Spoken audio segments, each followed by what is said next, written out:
संसार के लोग दुख को ही सुख कैसे मानते हैं। तो महाराज जी सुनाते थे कि एक कोई वृद्ध अपने गृह द्वार पर बैठकर रो रहे थे। कोई महात्मा भिक्षा के लिए निकले तो अति वृद्ध को द्वार पर बैठे हुए रोते देखकर उनको बड़ी दया आई। उन्होंने कहा कि बाबा क्या बात है, क्यों रो रहे हो? करे बोले महाराज कुछ मत पूछो, आज मेरे पुत्र ने और पुत्र वधू ने दोनों ने मिलकर पिटाई की, हमारी गालियां दी और पिटाई की और कहा निकल जाओ घर से।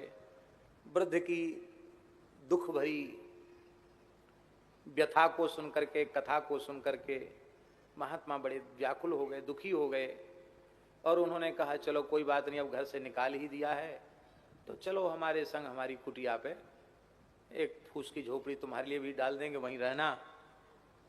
बूढ़े हो कुछ कर तो सकते नहीं, राम राम करना, कहीं झाड़ू बहाड़ू लगा सको तो स्थान में लगा लेना, तो हम रोटी मांग के लाते हैं, 2-4 रोटी तुम्हारे लिए भी ले आया करेंगे, चलो दुख रहे तो हो जाओ। तो महाराज जी कहते थे को वृद्ध तपाक से बोला कि अरे हम क्या भूखे नंगे घर के हैं जो हम तुम्हारे शरीर के घर छोड़ के भीख मांगे और बाबा जी बन जाएं? ये संभव नहीं है। तुम्हें पता नहीं है, मेरे घर से बाहर निकलते ही, तुम्हारे यहाँ पहुंचते ही मेरे पुत्र की, मेरे खानदान की बड़ी बुराई होगी।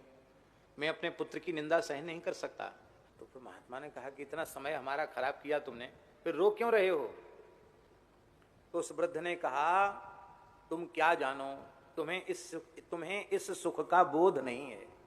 इस सुख का अनुभव तो हमारे जैसे गृहस्थी व्यक्ति ही करते हैं। क्या कहते, हम सोच लेते हैं अपने मन में कि कम से कम पुत्र है तब न पीट रहा है, अपमान कर रहा है, नहीं होता तो ये काम कौन करता? तो पुत्र अपनी उपस्थिति का अनुभव करा रहा है, इसी को हम सुख मानते हैं। दुखे च सुख मानिना, मोह के कारण, ममता के कारण स्त्री पुत्रादि के द्वारा होने वाले घोर तिरस्कार को सहकर भी उन्हीं में सुख का अनुभव करता है। ये भगवान की बड़ी भारी प्रचंड माया है।